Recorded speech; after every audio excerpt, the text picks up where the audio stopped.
Hello everyone, welcome back once again to the channel. मेरा नाम है सुनीति सहानी और मैं आशा करती हूँ कि आप सब अच्छे होंगे। आज की वीडियो में हम social institutions continuity and change जो चैप्टर है उससे रिलेटेड 100 MCQs को सॉल्व करने वाले हैं।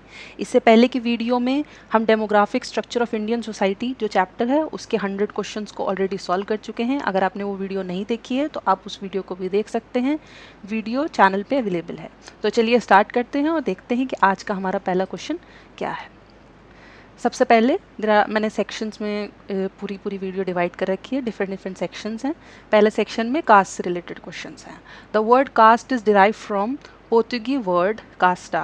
इसका क्या मतलब होता है? सेगमेंटल डिवीजन होता है, सोशल हायरार्की, प्योर ब्रीड और या occupation. The answer is pure breed. और आपको ये भी पता चल गया जो कास्ट वर्ड है कास्टा, मतलब जो कास्ट है वो बेसिकली पोर्तुगी वर्ड कास्टा से डिराइव होकर आया है, ठीक है ना। तो आपको this is also a very important detail जो कि आपको याद रखनी चाहिए। Next question is the ancient Sanskrit term varna literally means what? Group, colour, species या स्टेटस। तो रिमेंबर दिस थिंग कि वर्णा का जो मतलब होता है वो कलर होता है। Next is the panchamas or fifth category in the Varna system refers to what? Foreigners and slaves, outcasts, conquered people या all of the above? The answer would be all of the above. तो जो पंचाम्स हैं उसमें foreigners, slaves, outcast and conquered people सब आते हैं। Next question is which term is a generic term referring to species or kinds of anything in Indian language? वर्ण, जाति, गोत्र या सपिंडा? The answer is जाति. It's a generic term referring to species or kinds of anything in Indian languages. Okay. Next question is question number 5. Jati is a word that refers to what? Only humans, anything ranging from inanimate objects to plants and animals, only the four varnas या only the British. तो हम जाति word का use किसके लिए करते हैं? Anything ranging from inanimate objects to plants and animals, ये सबके लिए this is the generic term, ठीक है ना। Next question is in the late Vedic period 900 to 500 BC the caste system was extremely rigid, not determined by birth, close to movement या based on strict endogamy? The answer is not determined by birth. तो late Vedic period में जो caste system है वो birth से determine नहीं किया जाता था, ठीक है ना। यहाँ पे लेट वैदिक पीरियड की बात हो रही है। नेक्स्ट आ रहा है द वर्णा क्लासिफिकेशन इज रफली हाउ मेनी ईयर्स ओल्ड? जो वर्णा का क्लासिफिकेशन है वो कितना पुराना है? 1000, 3000, 500 या 10,000? The answer is 3000. The classification is 3000 years old. Next question is the defining feature that makes caste a matter of birth means? इसका क्या मतलब है? One can choose their caste, one can leave their caste at will, one can never change once caste या membership is voluntary? The answer is one can never change once caste is the meaning of this matter of birth, ठीक है ना। Next question is endogamy in context of caste refers to what? Marriage outside the group, marriage restricted to members of the group, provision of food habits or sharing या hereditary occupation? The answer is marriage restricted to members of the group. Endo का मतलब होता है अंदर, endo का वैसे समझ लो अंदर, ठीक है ना, अंदर अंदर मैरिज होना। तो जो कास्ट सिस्टम का ये this is one of the feature of caste system. कभी आपसे कास्ट सिस्टम का कोई फीचर पूछे तो endogamy is the feature that marriage is restricted to the members of the group, मतलब एक सेम ही कास्ट में शादी होती है। Next is the segmental organization of caste implies what? All caste are equal. Caste involves subdivision या subcaste. Every caste has the same occupation. There is no hierarchy. Segmental का मतलब ये है टुकड़ों में डिवाइड कर देना. The caste involves subdivision या subcaste. The theoretical combination of principles in the caste system involves what? Equality and differences. Differences, separation and holism, hierarchy. Individualism and competition. Modernity and change? The answer is difference, separation, holism या hierarchy. जो ये theoretical combination of principles हैं in the caste system is differences slash separation and holism, hierarchy. The hierarchical ordering of caste is fundamentally based on distinction between what? rich and poor, urban and rural, purity and pollution, educated and illness? The answer is purity and pollution. Next question is material power या economic या military, ठीक है ना, is traditionally what? Opposed to social status, closely associated with social status, irrelevant to caste system या only for the Shudra varna? The answer is closely associated with social status. Next question is, the caste system functions as a social division of labor because it is linked to what? तो ये जो caste system है ये social division of labour के जैसा काम करता है. क्यों? क्योंकि मेरिट से रिलेटेड है, ऑक्यूपेशन से रिलेटेड है, एजुकेशन या वेल्थ से रिलेटेड है. द आंसर इज ऑक्यूपेशन से रिलेटेड है. नेक्स्ट क्वेश्चन आता है, question number 15. The concept of caste as a colonial product. ये कास्ट जो है वो कॉलोनियल प्रोडक्ट है. ठीक है ना. ये किस स्कॉलर ने आर्ग्यू किया है? महात्मा गांधी ने, निकोलस डिक्स ने, बी आर अम्बेडकर ने या श्री नारायण गुरु ने? The answer is Nicholas Dirks. The next question is, social arrangements producing similar effects to caste exist elsewhere but the exact form is found only in. ठीक है ना. प्रोड्यूसिंग मतलब social arrangement producing similar effects to caste exist elsewhere, मतलब caste के जैसे effects जो हैं वो बाहर मतलब बहुत जगहों देखने को मिलते हैं, पर जो एग्जैक्ट फॉर्म ऑफ कास्ट है, ठीक है ना, वो कहाँ पे मतलब ओनली फाउंड वेयर? यूरोप में, इंडियन सब कॉन्टिनेंट में, अफ्रीका में या अमेरिका में? The answer is Indian subcontinent. तो इंडियन सब कॉन्टिनेंट में एग्जैक्ट फॉर्म एग्जिस्ट करता है. Next question is, the caste has spread to non Hindu communities like Muslims, Christians, Sikhs या all of the above? The answer is all of the above. ठीक है ना. Muslims में हमको पता है, क्रिश्चियंस में भी हमें सुनने को मिलता है. बहुत लोग सिख को लेकर कंफ्यूज हो सकते हैं, बट सिखों में भी डिविजन्स होते हैं like a caste system. Next section is pioneers of social reform. The Satyashodhak Samaj founded by Jyotirao Govind Phule translate to what? मतलब यहाँ पे सत्यशोधक समाज का मतलब पूछा है कि इसका इंग्लिश में ट्रांसलेशन क्या है.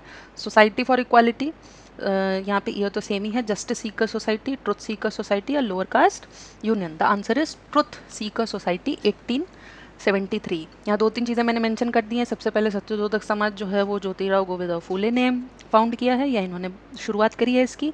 सत्यशोधक समाज का मतलब ही यही होता है, truth seekers society.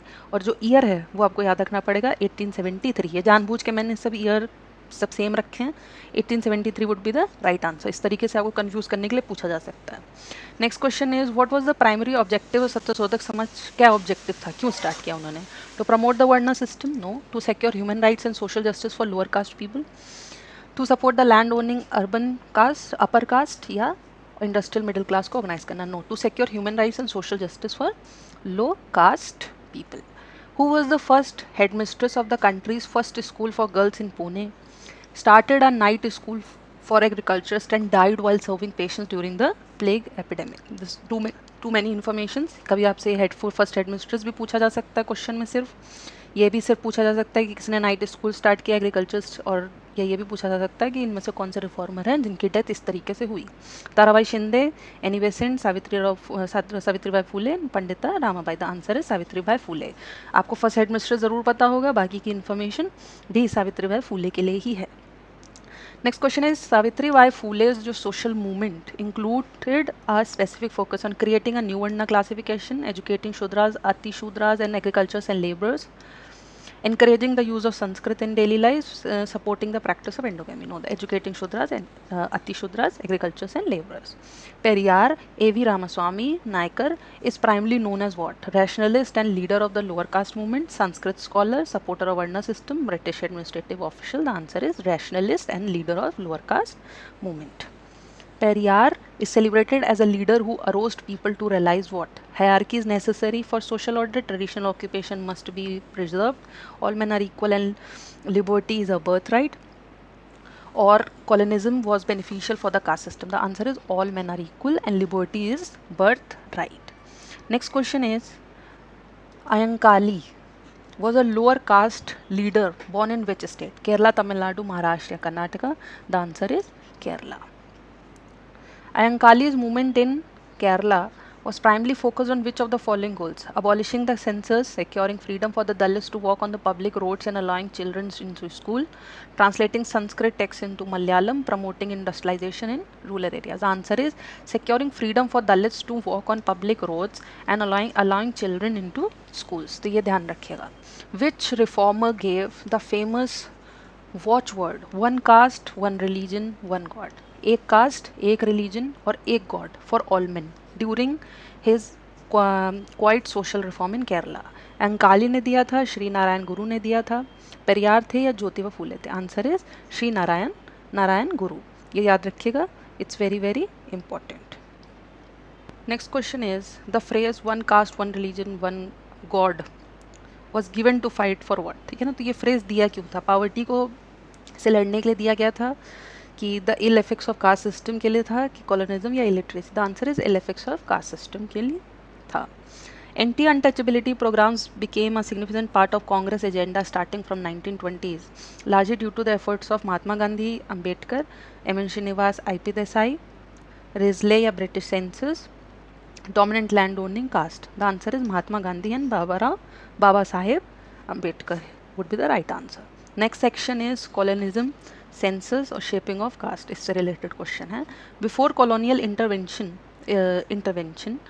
the caste identities were generally what? Rigid and fluid थी, much more fluid and less rigid थी, legally documented थी, non-existential थी.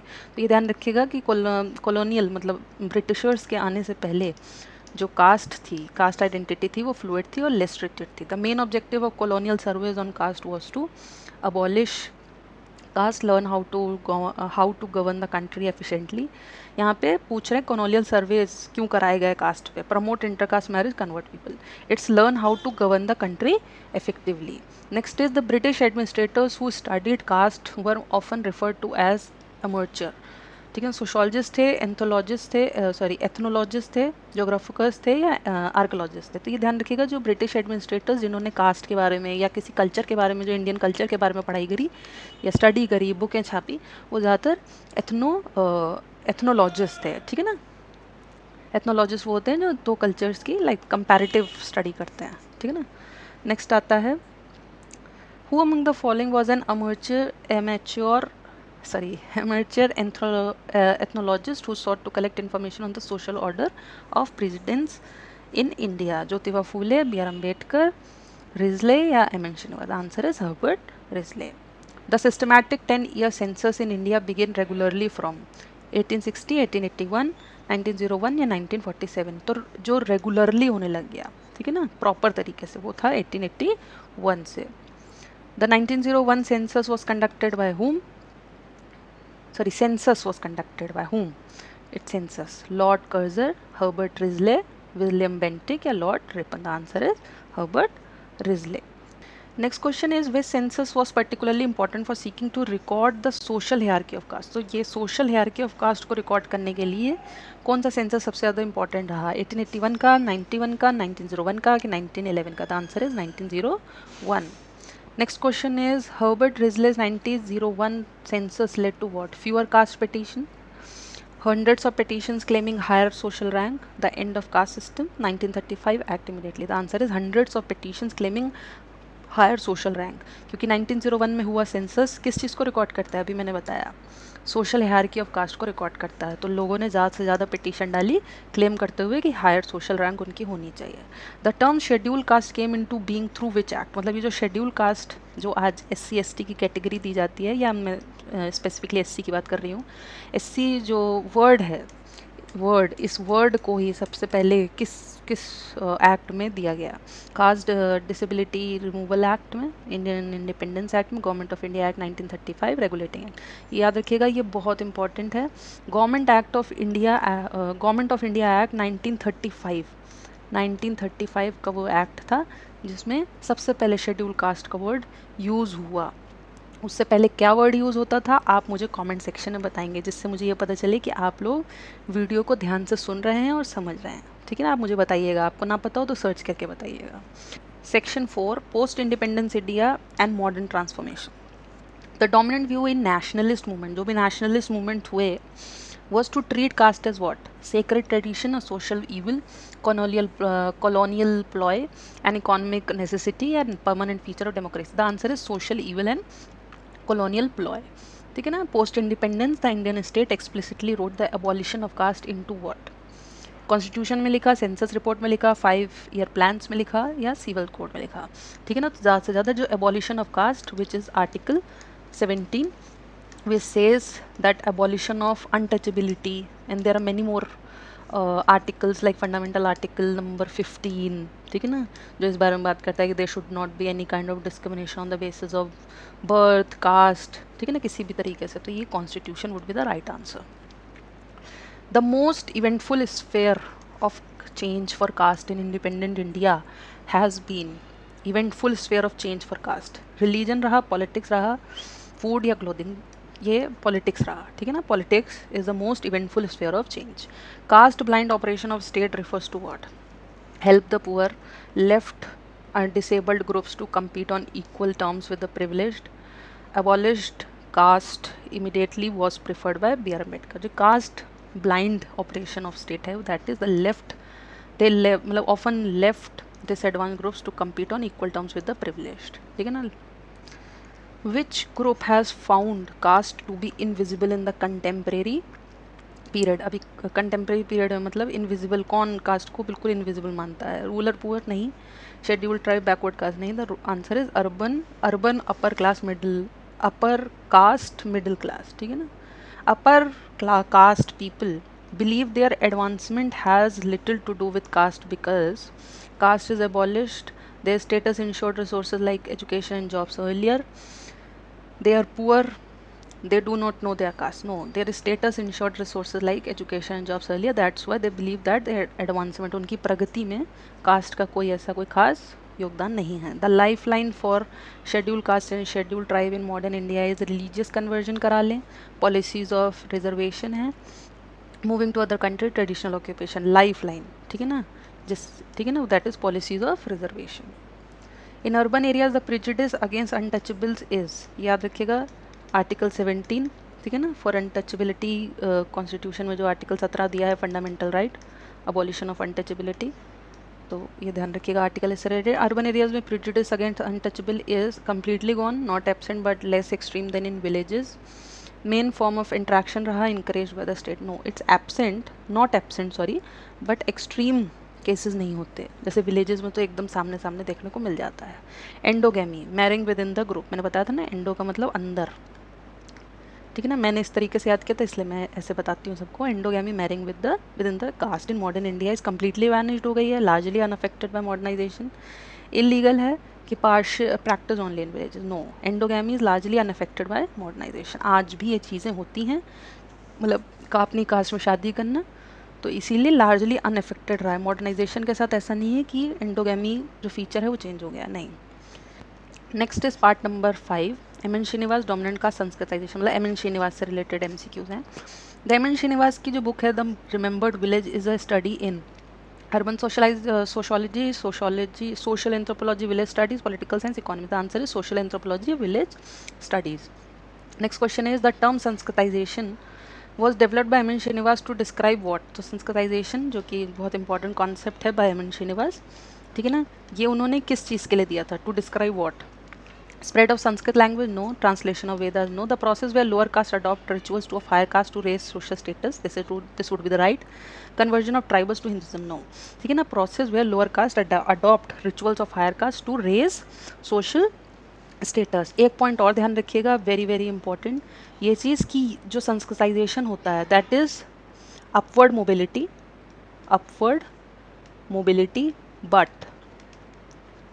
But it's just a positional change. ये स्ट्रक्चरल चेंज नहीं होता, ठीक है ना, कि आप लोअर रैंक पे हो और आप मतलब लोअर कास्ट में हो और आप अपर कास्ट हो जाओगे, नहीं. It's just a positional change, कि आप एजुकेटेड हो या बतेरी चीज़ें ऐसी होती हैं जिनकी वजह से आप अपनी पोजीशन को सिर्फ अच्छा कर पा रहे हो. तो this is a positional change, not a structural change. तो कभी आपसे पूछा जाए तो इस पर ध्यान रखिएगा. The slogan Sanskritization describes a process that function as a movement for economic revolution, social mobility by adopting higher caste ritual and domestic practices. This would be right, कि उनकी हायर कास्ट के रिचुअल एंड डोमेस्टिक प्रैक्टिसेस को अपना के social mobility. And it's what kind of social mobility? Upward social mobility. Political separation, legal recognition, नहीं. The term dominant caste refers to caste that have larger population, economic power through land rights, political power in regional politics, all of the answer is all of the above. ठीक है ना, ये सारे के सारे features हैं किसके? Dominant caste के. Next question is which of these is an example of dominant caste in Karnataka? Yadav, Vokaligas, Khamas या Patidas? The answer is Vokaligas. The Yadavs are the dominant caste where? Karnataka, Maharashtra, Bihar, Uttar Pradesh, Gujarat. सबको ये बात पता है, Bihar and Uttar Pradesh would be the right answer. Next section number 6 is tribes. Tribes related classification, characteristics and identity. Tribes in India are considered among what? newest मतलब नए नए आए हुए migrant हैं, oldest inhabitants हैं of the sub continent, high caste group या urban elites. The answer is oldest inhabitants of subcontinent. आदिवासी इसका literal meaning क्या होता है? मॉडर्न मैन, ओरिजिनल इनहिबिटर्स, मतलब जो असली जो निवासी हैं वो फॉरेस्ट ड्वेलर्स हैं या लोअर कास्ट, लो कास्ट है. The answer is original inhibitors. That is the meaning of adivasis. According to 2011 census the total population of tribe in India कितनी रही 2011 सेंसस के हिसाब से? 8.2, 8.6, 10 और 12. The answer is 8.6. The 2001 census recorded the tribal population. तो 2001 में कितनी पॉपुलेशन रिकॉर्ड करी गई थी ट्राइबल की? दैट वुड बी 104, 84, 200 या 50. The answer is 84 million people were tribal. Next is classification of tribes based on permanent traits. Include what? Mode of livelihood, language and region, degree of assimilation, political party. The answer is language and region.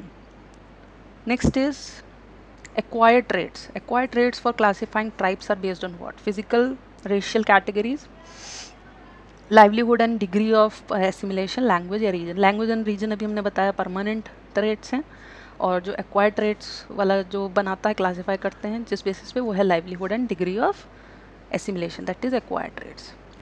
Next question is who is the author of culture, politics and identity, the case of tribes in India? M N Srinivas, जाजा, Andre Beteille, Satish Deshpande. The answer is Vignesh जाजा. Next question is the two language groups primarily spoken by tribes only are. Primarily जो बोली जाती है वो Indo Aryan and ड्रावियन है, Austrian and Tibeto Burman है, संस्कृत हिंदी है, हिंदी इंग्लिश उर्दू है. द आंसर इज ऑस्ट्रिक और Tibeto Burman. Next question is the tribes accounting for all speakers of the language group belong to what? Indo Aryan, Dravidian, Austrian या Tibeto Burman group. Accounting for all speakers of the language. This is Tibeto-Burman group. Next is what percentage of tribal population lives in Middle India? Middle India में कितनी population रहती है, उतनी percentage रहती है? तो 15, 50, 85 की 95. The answer is 85% of the population, tribal population lives in Middle India. Which state has tribal population of more than 60% and up to 95% also? Uttar Pradesh, Madhya Pradesh, Mizoram या Odisha? The answer is Mizoram. Mizoram has more than 60% up to 95%. The achieved share of tribal population in northeast is the highest in which state? Assam, Nagaland, Mizoram, Tripura, West Bengal. The answer is Nagaland और Mizoram को मिला के highest बनते हैं, highest population बनती है tribes की इन कहाँ पर? northeast. Which are the biggest tribes in India over 1 million members? Andamanis, Birhors, Gonds, Bhils and Santhals. Hos. The answer is Gonds, Bhils and Santhals जो है वो बिगेस्ट ट्राइब्स हैं इंडिया की. The debate in 1960s was whether the tribe should be seen as political party continuum with caste peasant society, foreign group या religious sect. The answer is continuum with caste peasant society. The mainstream point of view classifies as tribe based on what? Their own traditions, their status accorded in Hindu society, their wealth, their height. The answer is their status accorded in Hindu society. The idea that tribes are pristine societies untouched by civilization is universally accepted, challenged by scholars as being false for a long time, a recent discovery, only true for the gods. The answer is challenged by scholars as being false for a long time. A secondary phenomenon in tribal studies refers to what? Pristine society, tribalism arising from colonial contact, Asian kingdoms या urbanism. The answer is tribalism arising from colonial contact is a secondary phenomenon in tribal studies refers to. The Gond kingdoms like Gharamandala and Chandra prove that tribals were always poor. Tribals has no state. They were not always oppressed people. Tribals lived in isolation. Tribals were not always oppressed people. Many Rajput kingdoms actually emerged through stratification among whom? Foreign invaders, Adivasi communities, Brahmin priests या British merchants. The answer is Adivasi communities. Communal land ownership is more common among whom? Urban dwellers, tribal communities, industrialists या upper caste? The answer is tribal communities. Mainstream national development dams and mines has often benefited tribals the most. Disposed tribals of their land, yes. Preserved tribal forest, stopped in migration, no. It's disposed tribals of their land, उनको उनके land से निकाला. The loss of water resources has been a major blow to tribal communities. Modern tech, forest, car, television. The answer is forest. Which state was reduced to the minority tribal share due to the heavy in migration? Jharkhand, Chhattisgarh, Tripura या Nagaland? The answer is Tripura. In many tribal states, civil liberties are limited to caste rules, specific laws, religious leaders या family elders? The answer is special laws. Next is the emergence of an educated middle class among tribals is most visible. कहाँ देखने को मिलता है?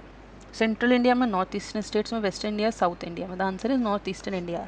ठीक है ना. The emergence of educated middle class among tribals. The two broad sets of issues for tribal movements are what? Language, religion, economic resources, ethical. This would be right. Space, travel and technology, cinema, no. The जो broad set of issues हैं tribal movements के वो यही हैं, इसीलिए करते हैं. Next आ जाता है the according to Virginius Zaza, what is the primary driving force behind the contemporary rise in the assertions of tribal identity in India? A total rejection of modern education and return to ancestral isolation. The emergence of tribal middle class fostered by modern occupations and reservation policies. The complete disappearance of traditional tribal customs due to the projects of modernity. A spontaneous cultural revival that is entirely independent of state-led interventions or policies. The answer is emergence of tribal middle class fostered by modern occupation and reservation policies. That would be the right answer for the primary driving force behind the contemporary rise in tribal identities in India, assertion of tribal identities in India. Okay, next question is, tribal identity today are often centered on the idea of what? Total assimilation, resistance and opposition to the non-tribal world, forgetting the past, yeah, abandoning reservation. Tribal identity today are often centered on resistance and opposition to the non-tribal world. Next section is family and kingship. The joint family is the English equivalent of which native Indian category? Parivar, Kutum. It is not a native category, it is a translation from English या Vansha. The answer is it is a native category, it's a translation from English. Which sociologist is famously associated with study of joint family and argued that the term is a joint family term is an English translation rather than a native Indian category? Srinivas, I.P. Desai, G.S. Gure या Satish Deshpande? The answer is I.P. Desai. In a matrilocal society, the newly married couple lives with. Matrilocal. Man parents, women parents, alone in a new house, or in the village temple? The answer is women's parents. Matrilineal, जहाँ पे जो पूर्वज हैं वो माता के side से देखे जाएंगे. Pass on property from father to son, mother to daughter, uncle to nephew, husband to wife? No, the mother to daughter. Next is matriarchy. Refers to system where women inherit property, only women exercise authority and domination, men are the decision makers, family they. Matriarchy मतलब कौन है head? Who is the head of the family? Head of the family is matriarchy में mother would be the head of the family. Matriarchy is found all over India, common in tribal areas, a theoretical rather than an empirical concept, the same as matrilineal. It's a theoretical rather than an empirical concept. ठीक है ना. In a matrilineal societies, although women inherit property, they often have power. Have all the power, do not exercise control over it and make public decision, give it to the state, abandon it. The answer is do not exercise control over it and make public decisions. ठीक है ना. They inherit property but control और public decisions उनके ऊपर नहीं होते हैं. Patriarchal family structure is one where men exercise dominance, women inherit property, equality exists, children decide. No, it's a men exercise dominance. Who is the head? Father is the head. Family structures can change due to what? Migration, war, spouses, या all of the family structure किसी वजह से भी change हो सकता है. Grand parents moving in as a care givers is an example of family changing due to war, work schedule in modern industry, caste rules, no work schedule. ठीक है ना, आजकल जो ग्रैंड पेरेंट्स हैं, नाना नानी या दादा दादी, वो बच्चों को पाल रहे हैं because the time is changing. The private sphere of family is link to what, economic sphere, political, educational, या all of the answer is all of the above. ठीक है ना। Next question is family can be a site of what, warmth and care, better, ये सब चीज़ें हैं। I don't know why I kept these easy questions, मैं हटाना लग रहा है, भूल गई। The family infanticide and property disputes are example of what, warmth in families, conflict and injustice, compassion, modernity. The answer is conflict and injustice within kingship. Who edited Family, Kingship and Marriage in India? Patricia Oberoi. Remember this, it's a important question. Section 8, key sociologist and academic was. Who wrote Homo erectus, the caste system and its implication? Remember this, Louis Dumont. And ये भी याद रखिएगा, इन्होंने purity and pollution के basis पे दिया। अगर cast system का बेसिस पूछा जाए कि इनके हिसाब से क्या है, तो वो प्योरिटी एंड पोल्यूशन है। The concept of purity pollution अभी मैंने बताया, it's given by Louis Dumont. The book contemporary India sociological view is written by whom? Satish Deshpande, Dipankar Gupta, Andre Beteille, Ursula Sharma. The answer is Satish Deshpande would be the right answer for contemporary India sociological view. Which sociologist author Caste and Race in India? Caste and Race is an important book by G.S. Ghore. Next is Interrogating Caste is a work by whom? It's work by Dipankar Gupta. Next question is who authored the book Caste of Mind, Colonialism and Making of Modern India, which argued caste is a product of colonialism. अभी हमने शुरू में ये question किया था कि who said the caste is a product of colonialism? The answer is Nicholas Dix and the book is Caste of India, Colonialism and Making of Modern India. दो question extra हैं। Which scholar work focuses on reproduction of inequality especially through the intersection of occupation, caste and family? The answer is Andre Beteille. It's reproduction of inequality is by Andre Beteille, he focuses on it. Which sociologist edited the collection of social inequality in India, profiles of caste, class and social mobility? The Satish Deshpande, K L Sharma would be the right answer. Dipankar Gupta ये नहीं है, the answer is के L Sharma. आपको इस video की PDF हमारे Telegram channel @GK ज़रूरी है पे मिल जाएगी। आप हमारे चैनल को सब्सक्राइब कर सकते हैं ऐसी और भी वीडियोस के लिए। And thanks once again for watching this video. I hope आपको वीडियो अच्छी लगी होगी। हम फिर मिलेंगे एक नेक्स्ट वीडियो के साथ। तब तक के लिए आप लोग पढ़ते रहिए और हमेशा खुश रहिए। और इसका जो चैप्टर नंबर 2 है, दिस इज़ चैप्टर नंबर 3 जो आज हमने किया है। चैप्टर नंबर 2 ऑलरेडी हम कर चुके हैं, जैसा कि मैंने आपको पहले भी बताया, तो वो आप चैनल पे जाके चेक कर सकते हैं। उसका लिंक आपको डिस्क्रिप्शन बॉक्स में भी अवेलेबल हो जाएगा। ठीक है ना, तो चलिए बाय।